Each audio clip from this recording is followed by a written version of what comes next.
Let's break down why chewing your food is so important. See what I did there? Break down. Chewing.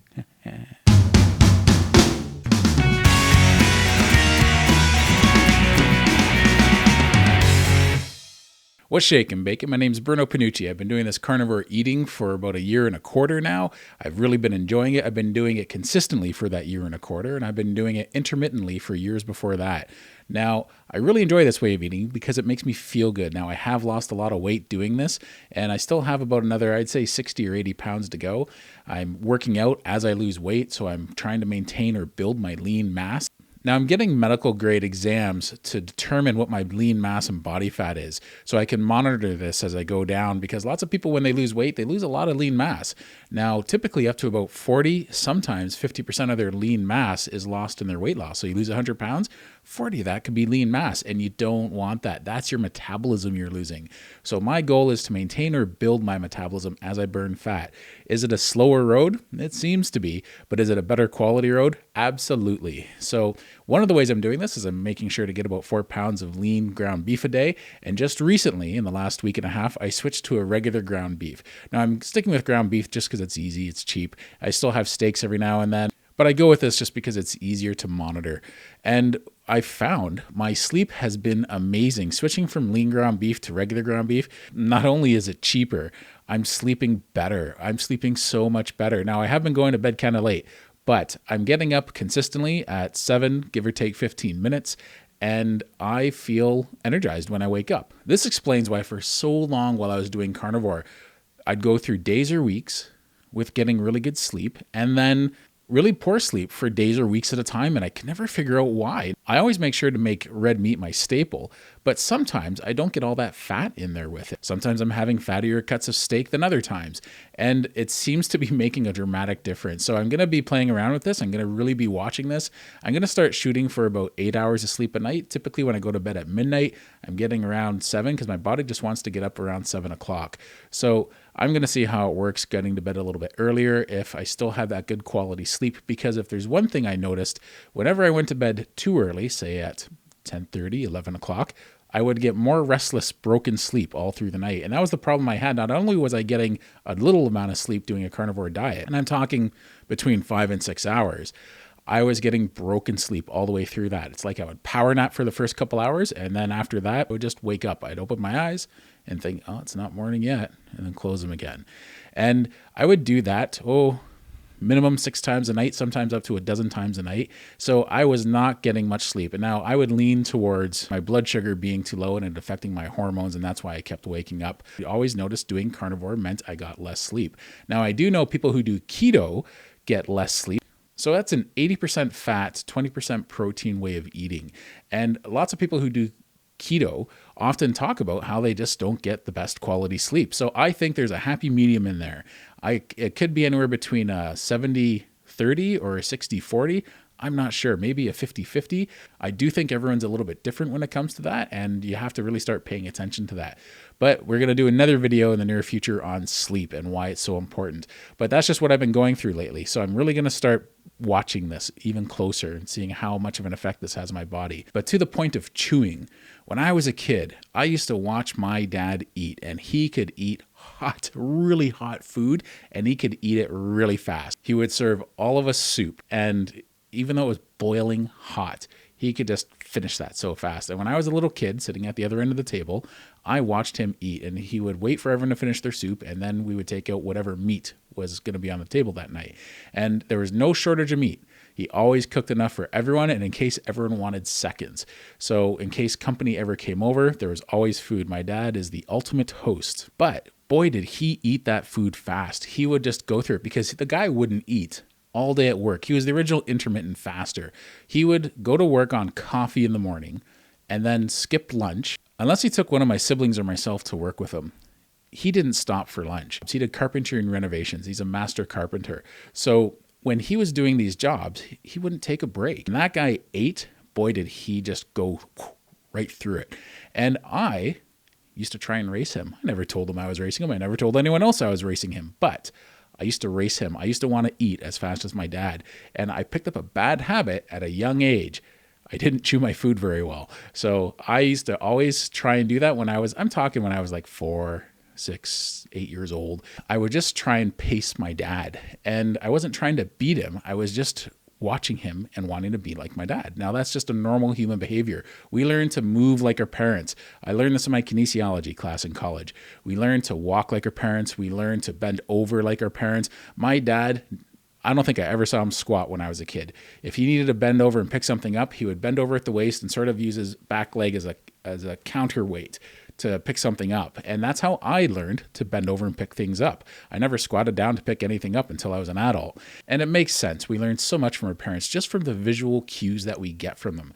And we learn how to do things like walk, how to do things like bend over, how to pick stuff up. Our little nuances in our body language, we also learn to eat and drink the way they do. So they're watching. You parents out there, your kids are watching you. Even when it looks like they're not paying attention to you, they're watching you. So that's something I learned, and it was a bad habit growing up. So I didn't start putting on weight till I was about 10 years old. From the time I was 10 to 16, I was really overweight. By the time I got to be 16 years old, I think I had about a 56-inch waistline. 56-inch. Now the scale stopped at 315 pounds. I'm pretty sure I was well over 400 pounds by the time I was 16. That's insane. But I eventually got in good shape through weight training, and I lost all that weight. I didn't watch my diet at all, and I still ate like crazy. I ate a lot of food, and I ate it without chewing it very well. And I remember when I was 18 years old, I had this friend. He was in incredibly good shape. He barely worked out, but he was just probably about 20 pounds heavier than all the other kids, but all solid muscle. Most of my friends are trying to get past 140 pounds, and it was a real struggle. They were just skinny guys, and they wanted to put on weight. This guy filled out naturally. He was a pretty muscular young guy, and I remember watching that guy eat. He was so slow with his chewing and with how much he put in his mouth. Now, it wasn't until a while after that I learned you should chew your food more. And I heard all sorts of theories on how you should chew your food and how many times or how long you should chew your food. So we'll get into that in a minute. But what's the importance of chewing your food? Well, not only are you going to be able to savor the food, but it's also going to help affect your digestion, because that's the first part of your digestive process, is when your lips touch that food. And then you chew down, and then you start breaking that food apart. You're breaking those big pieces down into smaller pieces. But when it gets into your stomach, it has to be small enough for the enzymes to break it down. If you're swallowing big chunks of food, or food that you ate thoroughly, but you took a big mouthful, so you have to swallow a big mouthful, that kind of goes down as one big clump into your stomach.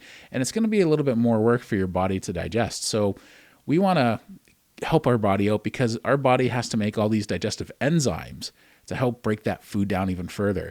So we can actually get malnourished if we're not eating and chewing our food properly. So one of the ways I like to manage that is I found taking smaller bites is a really big part of it, because I like taking big bites of food. When I have a burger, I just want to take a big bite of that burger. So those enzymes and gastric juices want to break that food down into smaller and smaller microscopic pieces so that our body can absorb it. Because this is something I try and watch, and I'm not always successful at it, to be honest, because this is a lifetime of a habit that I've built up that I remember every now and then, oh yeah, I want to slow down with this. I want to try and watch that. And so for a few weeks at a time, I'm pretty good, and I start taking much smaller bites, and I chew a little more thoroughly. I try and make sure that when I'm swallowing the food, it's in smaller amounts, as well as more like a paste in texture.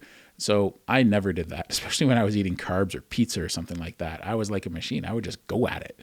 We want to give our digestive system as much of an advantage to metabolize all this food we're putting in it, this fat and this protein, so that we can utilize that fuel for the rest of our body. So yeah, if you're not chewing your food properly, you can't digest it properly. You can't digest it properly. It's very possible you could end up having some digestive issues. We don't want to confuse our body. We want to make it as streamlined as we can for our body. So by giving our body all the advantages we can by cutting out carbohydrates and sugars, as well as not only chewing your food enough, but chewing it in smaller amounts and swallowing it in smaller amounts, it's going to help aid that digestion process.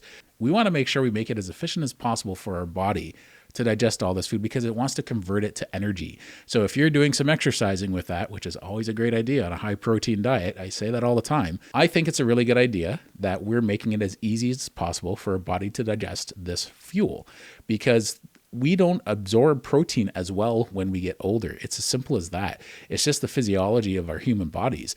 As we get older, our bodies don't digest protein as well. Well, it's not that it doesn't digest it as well. It's not being absorbed as well. So we want to give it every opportunity we can. One of the other benefits we've all heard before is it does help us to recognize that we're getting full. When you eat a lot really fast, which means you're not chewing your food properly, what happens is we can get full before we realize it.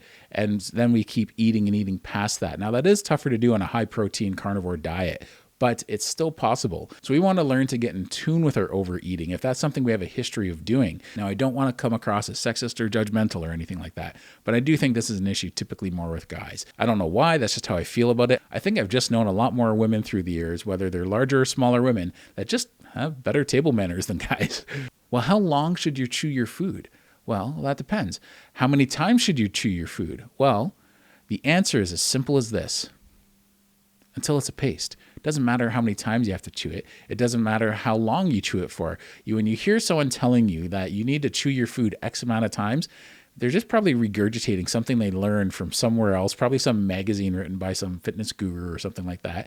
And that's not accurate. You don't need to chew it a certain amount of times, and you don't need to chew it for a certain length of time. You just need to make sure that it's down to a paste by the time you swallow it. For me, whenever something tastes really good or I'm really hungry, it is tougher to remember that. But it is something I do work on. That's part of the process of what I've been doing all this time, is working to change my habits, not just what goes into my mouth, but how I process that food. So I just want to make sure that I give my body all the opportunities it can to absorb all the food I'm eating. And what's the point of feeding yourself if you're literally wasting that food? Why would somebody take a bunch of food out for dinner, eat a little bit of it, and throw the rest out right afterwards? It doesn't make any sense, does it? You don't put it in the container in the fridge afterwards. You just throw it out. Why would you do that? You wouldn't do that. So why would you not chew your food properly so that you can absorb all of it? Because if you're only getting, say, 40 or 50 or 60% of all the caloric energy and value from all the protein and fat that you're eating, you're potentially throwing the rest of it out, and you don't want to do that. So you're just throwing it out the other end. So I know this was sort of a chewing 101. I think there's a good percentage of the population that watch this video and are like, yeah, this is a no-brainer. But you know what? For some people, it's not. Some people, they just learned to chew a particular way. Maybe they didn't figure it out to their teens, 30s, 50s, or 80s before they were like, wait a minute, I got to do what with my food? Eat it till it's a paste?